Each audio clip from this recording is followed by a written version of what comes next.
Om Namo Bhagavate Vasudevaya.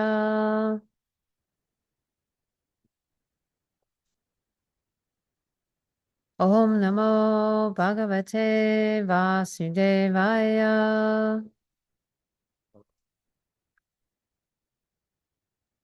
Om Namo Bhagavate Vasudevaya.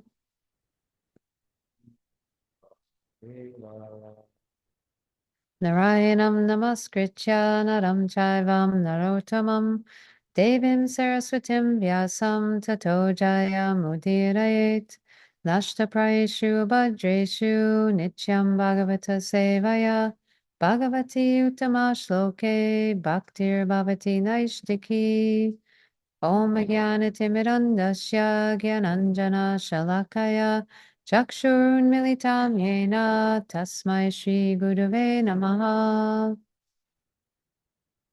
Okay, so today, hold on, let me just share the screen here. Let's see.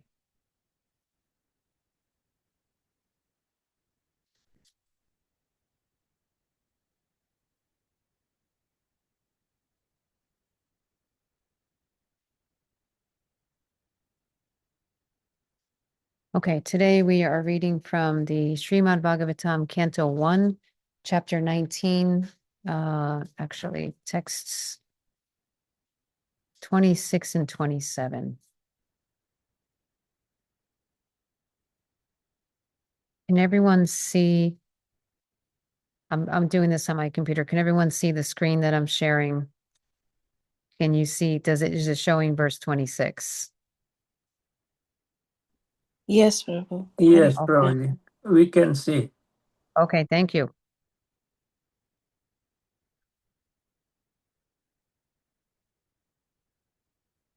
Dhyashva Varsham Suk. Hold on.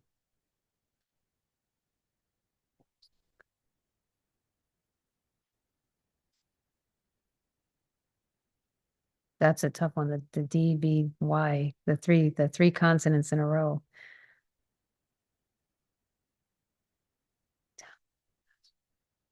Tam Sukumara Pada, Tam Dhyashva Varsham Sukumara Pada, Kadordu Bhavangsha Kapola Gatram, Charvayas Charvaya Taksho Nasatuya Karna Subrivananam Kambu Sujata Kantam Tam Dhyashtra Varsham Sukumara Pada Kadordu Bhavangsha Kapola Gatram Charvaya Taksho Charvaya Taksho Charvaya Taksho Nasatuya Karna Subravananam Kambu Sujata Kantam.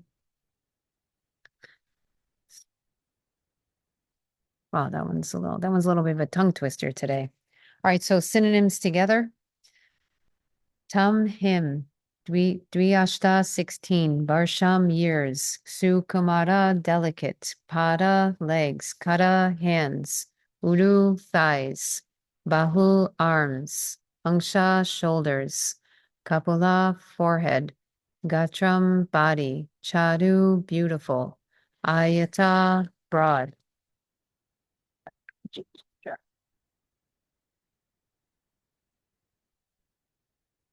One sec.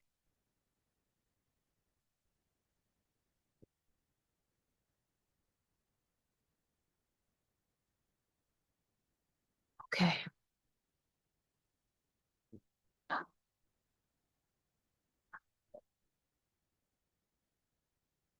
Aksha eyes, Unasa high nose, Tulya similar, Karna ears, Subru nice brows, Ananam face, Kambu conch shell, Sujata nicely built, Kantam neck.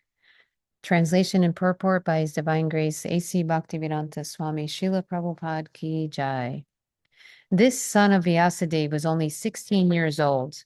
His legs, hands, thighs, arms, shoulders, forehead, and the other parts of his body were all delicately formed.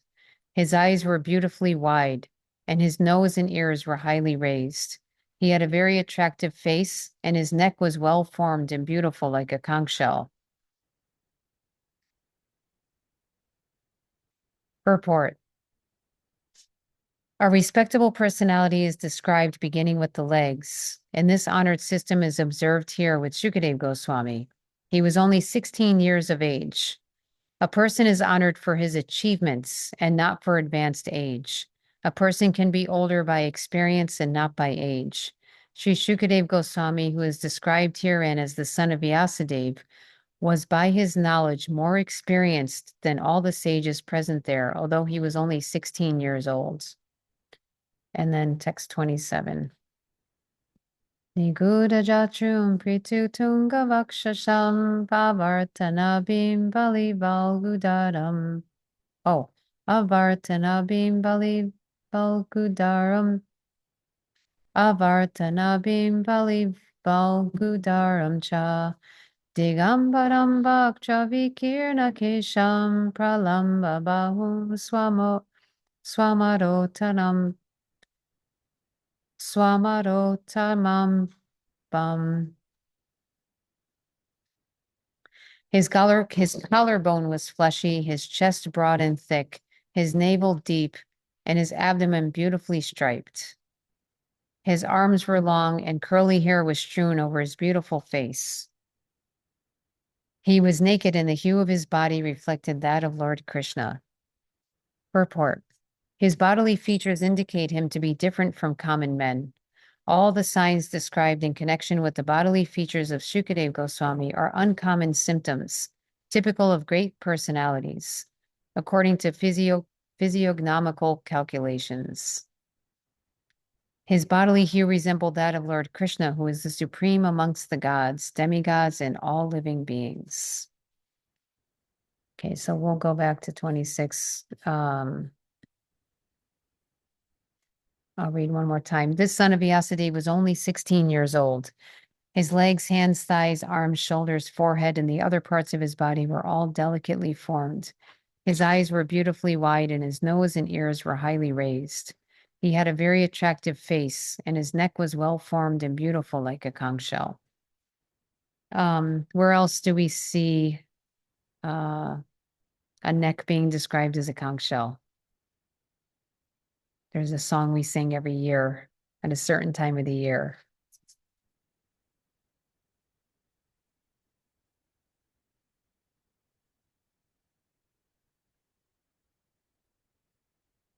Does anyone know or remember? Damodarashtakam?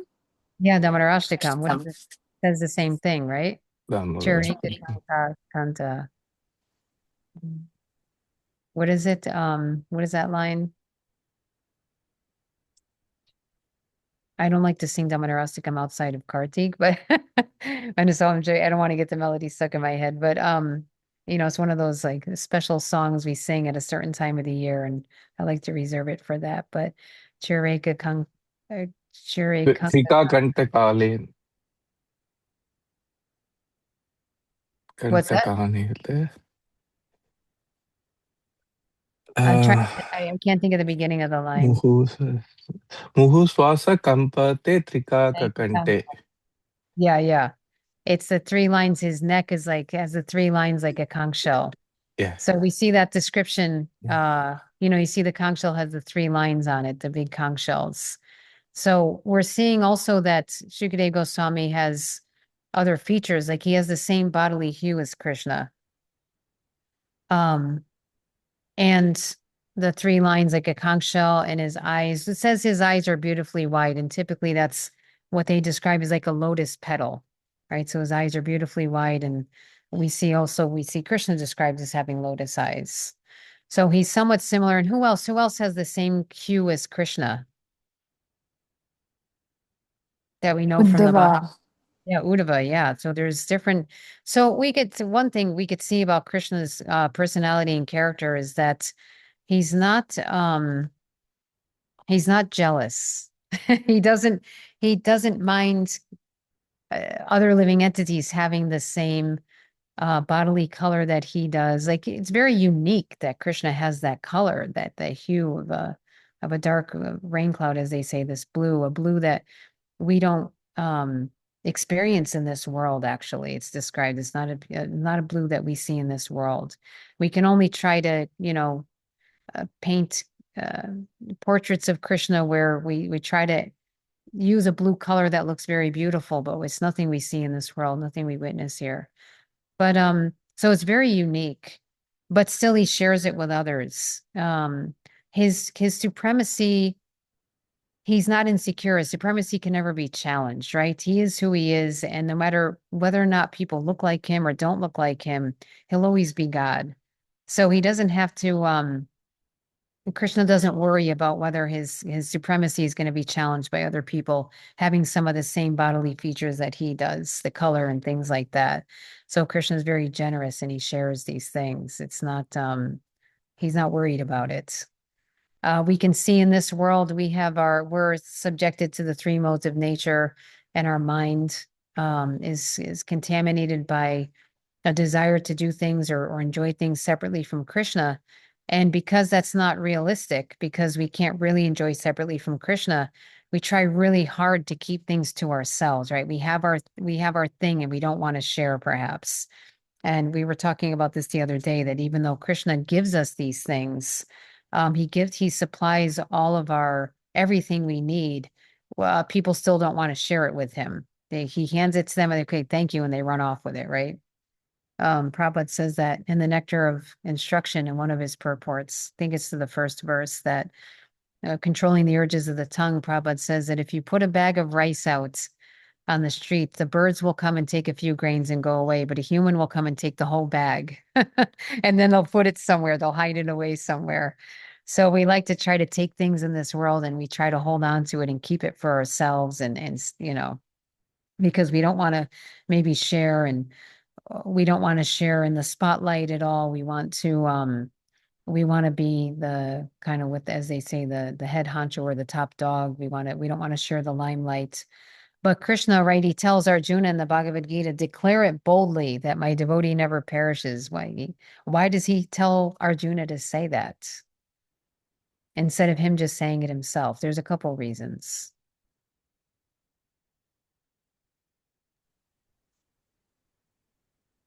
So that like devotee words, Krishna will protect devotee words. Yes, yeah, exactly. Mhm. And also Krishna doesn't mind to have somebody else declare something besides him, that he's gonna keep their word, but also that people will hear from the devotee and they'll have faith and trust in the devotee. So he tells him to declare it boldly. So Krishna, he's not, that's this just speaks to his character. Okay, so let's see. There was something I wanted to, yeah, I'm gonna read I think it's in this purport. Yeah, a respectable personality is described beginning with the legs. So this is like kind of the bottom part of the body, right? So when we take darshan of the deities, where do we start? Lotus feet we supposed to, but we Yeah, we don't start know. with the lotus feet. Yeah. So I'm going to read something from the Bhagavatam. This is the fourth canto, 24th chapter, text 52. This is chanting the song sung by Lord Shiva. So Lord Shiva is describing Krishna's feet, and I'm going to read a little bit from Prabhupada's purport about this. My dear Lord, your two lotus feet are so beautiful that they appear like two blossoming petals of the lotus flower, which grows during the autumn season. Indeed, the nails of your lotus feet emanate such a great effulgence that they immediately dissipate all the darkness in the heart of a conditioned soul. My dear Lord, kindly show me that form of yours, which always dissipates all kinds of darkness in the heart of a devotee. My dear Lord, you are the supreme spiritual master of everyone. Therefore, all conditioned souls covered with the darkness of ignorance can be enlightened by you as the spiritual master. So he's focusing, what Prabhupada's going to focus on in the purport and is focused on in this verse is Krishna's feet, and then Krishna as the spiritual master and how that's is enlightening. Your lotus feet emanate such a great effulgence that they immediately dissipate the darkness in the heart of a conditioned soul. So definitely when you take darshan, remember, start with the lotus feet. And of course, there's another thing is why so much emphasis? Why do we have so much emphasis on feet in the Hare Krishna movement? What's the deal with feet?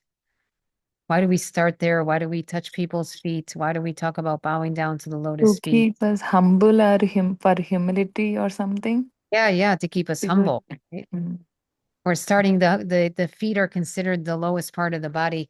It's not mm, it's not a thing in America. People don't it's not that they don't just like obviously they know the difference between their feet and their head.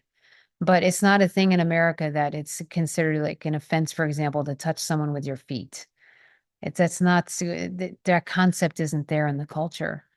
But in this culture, in this Vedic culture, we see that the feet are spoken about a lot, and to show humility is to touch the feet. They're considered they are the lowest part of the body, right? And when you think about in this day and age, it's harder to imagine the problem with the feet, but in a time when people traveled in on dusty roads and you travel with your feet and your feet get dirty, right? There's always this bathing of the feet. When someone's been traveling, they get they make like an exalted person will get their feet bathed. So if we put ourselves in that historical context, that um the daily lives of people were very different, obviously, than they are now. And so bathing the feet of somebody or, the feet, they're considered low, they're considered typically dirty, right? Because you're walking around on them and everything. So to touch that part of someone's body is considered to be, and if you even think about it, you have to bow down your head in order, if you have to touch someone's feet, you got to really bow down. Um, and then it was a thing. Actually, this very funny thing happened once a long time ago. It was a thing, you try to touch the devotee's feet to get mercy and blessings. And there was a couple of us speaking in the book room in one of the temples. And a devotee came down and there were two devotees talking, and he reached down towards their feet and they jumped back because there was also another thing, like for us to show humility too, so no, don't touch my feet, you'll get my karma and stuff. So the devotee was like jumping back, like, don't touch my feet, and the other devotee said, no, it's just I was just trying to grab my shoes because their shoes were right next to that other devotee. So the devotee, of course, thought that they were going for their feet, but I mean, it looked like they were. But that just popped into my mind because it used to be a thing where we was trying to touch each other's feet. Um, but so that's the thing, is just to bow down the head, to go to the lowest part of the body.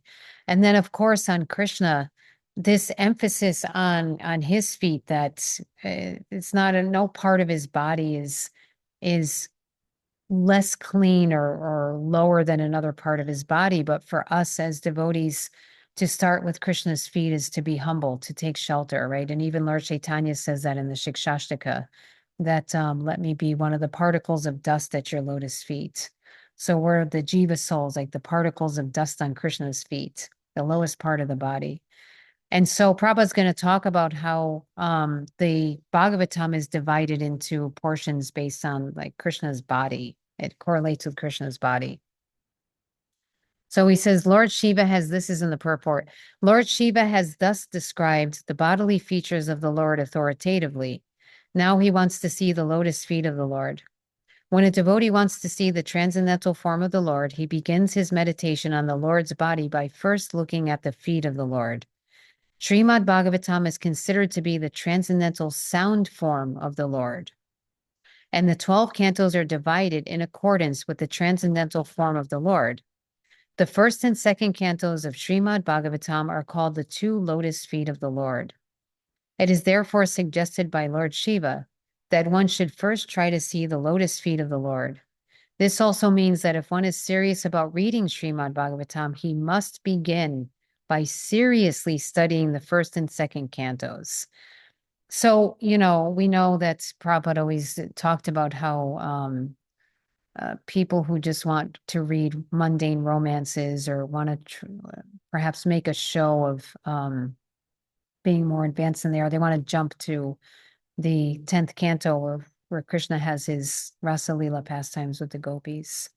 But Prabhupada always emphasizes that you have to start with the first canto. You have to work your way towards the 10th canto because you have to qualify yourself to understand the 10th canto. If you don't read the first 9 chapters first, then you'll misunderstand. As Prabhupada said, the 10th canto is a mundane romance. It can turn, rather than seeing it through the eyes of love, we see it through the eyes of lust. So Prabhupada talks about these professional reciters who recite the Rasa Leela, and then people come and they shed, these kind of false materialistic tears where they think that they're in this bhava, but actually it's just kind of a mundane emotion that they're experiencing, just hearing what they consider to be like an ordinary romantic stories, rather than really understand the deeper spiritual meaning behind what's happening in the 10th canto. So why Prabhupada wrote the Krishna book as early on as he did, because he wasn't sure, rightly so, if he would make it to the 10th canto to translate himself. He wasn't sure what would happen in the future with that.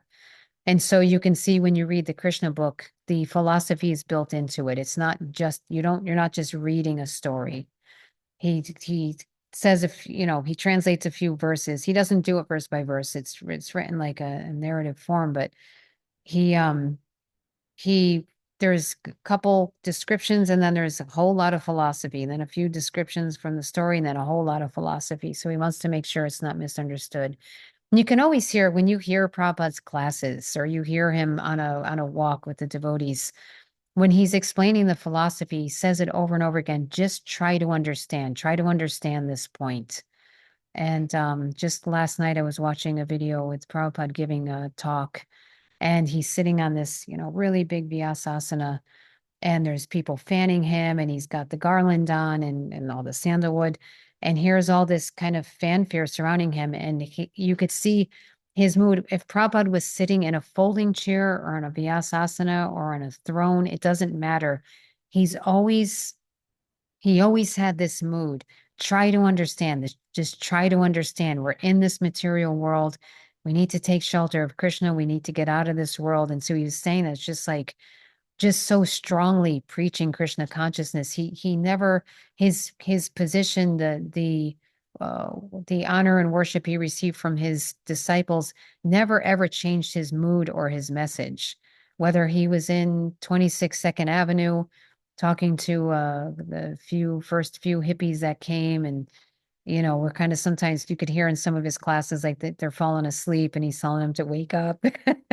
Whether he's there or whether he's sitting in opulence, you wouldn't know it unless you saw it where he was. You wouldn't know. He just always is just on message. He's always wants people to understand this message of Krishna consciousness. So it's always on target. Those things never went to his head. He never took that position to exploit anybody or try to boost himself up. He was just, you can see that he always had that mood of just trying to make people understand Krishna consciousness.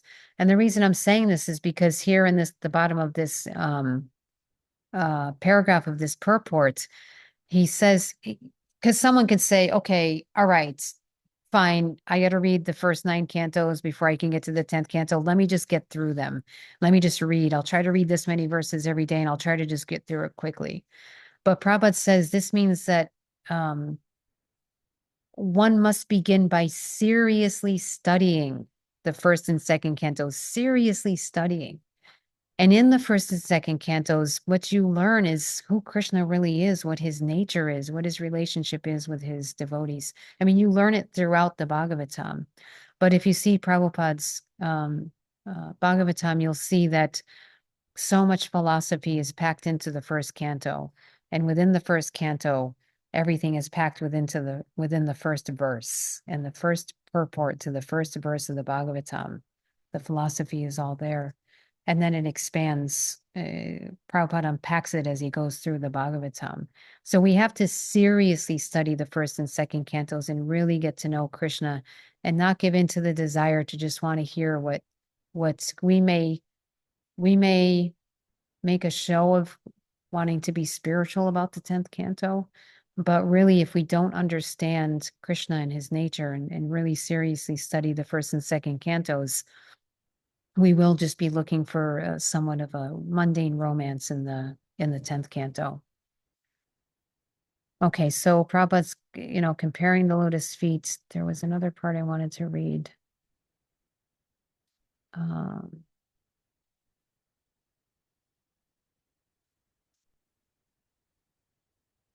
And so he goes into the part Shiva says about the spiritual master. The Lord is the supreme spiritual master, and the bona fide representative of the Supreme Lord is also a spiritual master. The Lord from within enlightens the devotees by the effulgence of the nails of his lotus feet. So we're focusing on not only his feet, but the nails of his feet, the toenails, and that they have an effulgence that enlightens the devotees.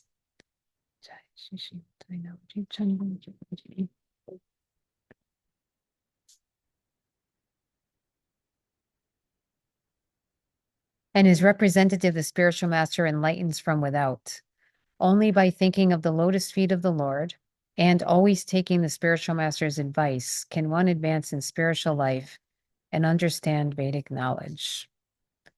So these two things right here, thinking of the lotus feet of the Lord and always taking the spiritual master's advice. Because again, I'm going to harp on this a bit because I think we can always in our practice become complacent and just kind of complacently be a devotee, where we come and we do the service that's assigned to us and we read something every day to make sure we get our reading done, and we get our rounds done.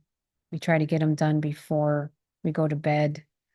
But we really want to take each of these things and say, I'm doing this for the pleasure of Krishna, and I have to keep track of my progress, right? Am I actually making progress with a sense of urgency? Am I trying to do what's needed to be done to actually make progress? Or am I just kind of physically showing up, but not mentally? Am I showing up and getting the job done, but not really with the intention of making advancement?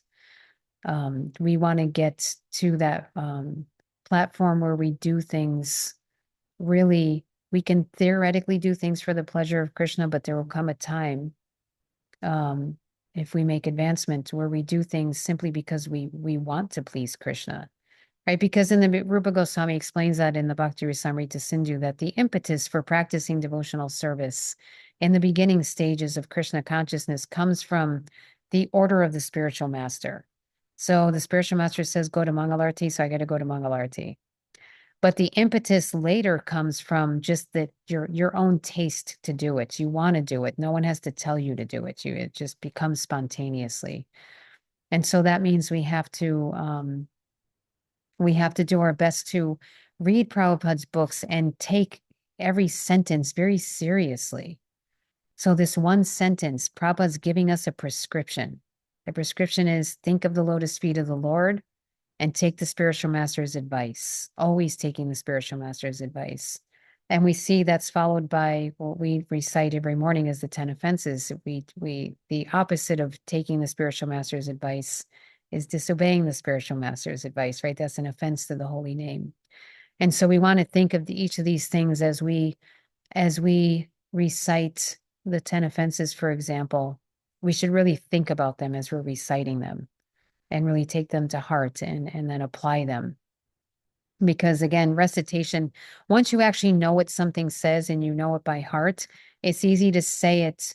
It's easy to be repeating something. We know this when we chant our japa, right? It's like you can think of everything under the sun while your mouth is just parroting something that you've memorized, right? So that's especially hard with japa, because when you've been chanting for many months, years, decades, it's just second nature. It's just there. You can say it and think of a million things. You can do a million things, but we have to be careful not to. We have to be careful to put all of our effort into paying attention, thinking about it, thinking about how it applies to us, thinking about how we can engage it in our spiritual life, how we can follow the instructions of the spiritual master. Because oftentimes, well, and this kind of happens in the beginning stages. Often when someone's new is they have ideas about how they want to enjoy sense gratification, and they go to the guru to see if he'll rubber stamp it, right? It's like, I have this thing I want to do. Can you give me blessings? Rather than going to the spiritual master and saying, how can I make advancement in spiritual life? What do you suggest? I had an idea about service and I wanted to run it by you to see if you think it's a good idea. I had this idea about there's this thing that I want. I have this material desire. What should I do about it? Can I dovetail it in Krishna service? So we go to see from the guru how we can take our desires or take our thoughts and engage them in Krishna's service. And of course, as one makes advancements and one gets more and more of a taste for devotional life, that relationship's going to change a little with the spiritual master. The spiritual master doesn't need to hold one by the hand later on as much as they do in the beginning, right? In the beginning, we're starting from scratch. And of course, we could say, well, we have this example of Shukadev Goswami where he's only 16 years old, but more exalted than many of the others. Of course, Prabhupada will say later in a purport that everyone stood up to greet him except Vyasadeva and Narada Muni. So I don't want to, I'll let the person who's giving that class talk about that. But even though he's only 16 years old, right? And Prabhupada talks about in this previous verse, in verse 25 of the Bhagavatam, he says,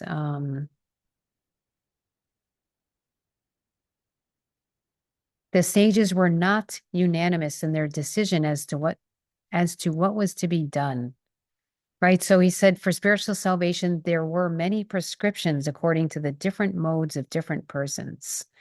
So we have that in the Vedas are divided in different ways, and parts of the Veda are divided according to the modes of nature. I don't want to go into details because it's getting late, but they're divided according to the modes of nature. So different people can take to the Vedas depending on how they're affected by the different modes. And so Sukadeva Goswami, he was the one who knew what the ultimate goal of life was and knew how to explain it and teach it to Maharaj Parikshit. So he was the one, he's going to be given the seat of honor and be able to speak this Bhagavatam to Maharaj Parikshit so that he can, he's going to be able to be the best one to answer that question that Maharaj Parikshit asked, which was what? What did Maharaj Parikshit first ask Shukadeva Goswami? Or he asked the sages first, I should say. First, he asked the sages. They all had different opinions, but Shukadeva Goswami is going to have the best opinion.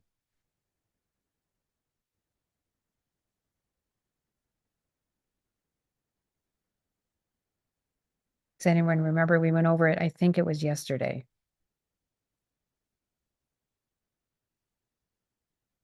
What is the question, Prabhu? What's the question that Maharaj Parikshit asks Shukadeva Goswami? First, the sages. What does he first ask the sages? And then what does he ask Shukadeva Goswami? Same question. Shukadeva Goswami has the best answer. So when Prabhupada said there were different prescriptions or different opinions, what is he referring to? To what question? I do not remember, Prabhu. Yesterday I heard 2-3 classes and I'm like, do not remember what is coming into similar to it. Thank you, Prabhu.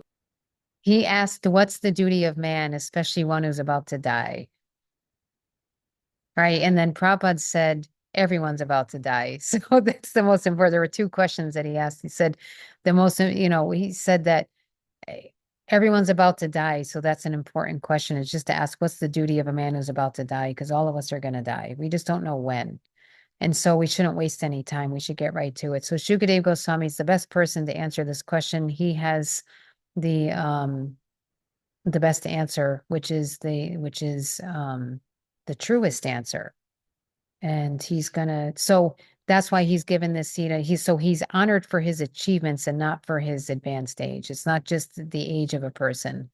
It has to do with and of course, that doesn't, so we still have an etiquette, right? Someone may come to Krishna consciousness and they've gotten pretty far in their previous life and they come to Krishna consciousness and they take to it very quickly and they make advancement very quickly.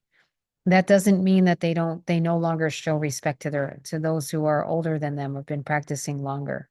But it also doesn't mean they know less than them, then they know less than they do, necessarily, but they should still show respect. We still don't want to come in and say, Shukadev Goswami didn't show up and say, listen, I know better than all of you. I'm way more advanced. I'm gonna, I think I should give just everybody knew. Everyone knew. And so that's why he was given the seat of honor. So we still have to have tact.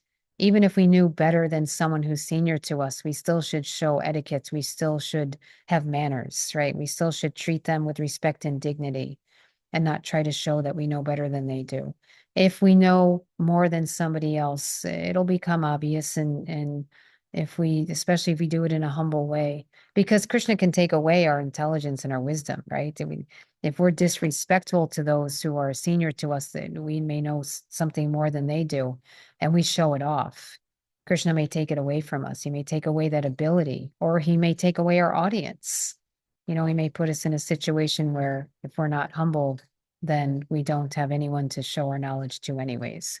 So we still have to be humble. We still have to have tact. We still have to see them as senior to us and treat them with the proper respect. We have those three different types of relationships: senior to senior, senior to junior, and peer to peer. So we still want to keep those in order, regardless of how much we know. And I'll just end on this. I remember witnessing some many years ago. There were some devotees who had learned Sanskrit, and they were fairly new to Krishna consciousness. Not so new, but they were definitely newer than the senior devotees that they started to criticize. So they had learned Sanskrit, and one of these devotees, and there was a senior devotee who had written a book. And I don't want to say which book because I don't want to give away details, but he had written a book on one of Prabhupada's books. It was a commentary on it. And this new devotee, fairly new devotee, he was criticizing and correcting his Sanskrit. And I knew it wouldn't end well, and it didn't. That devotee actually ended up leaving the movement. And it happened slowly. He slowly started dismantling his spiritual life. He had some deities that he was worshiping, some Shilas, I think. And as he started to lose, I guess, taste for Krishna consciousness, he started giving away his deities. And next thing you know, he disappeared from the practice of Krishna consciousness. I don't think he's ever come back again. I haven't heard that he's been back, but we have to be very careful with our etiquette and not let our knowledge or any wisdom that we gain get to our head. We should always be humble. Okay, so I'll end here. It's getting late. Does anyone have any points, questions, comments, realizations?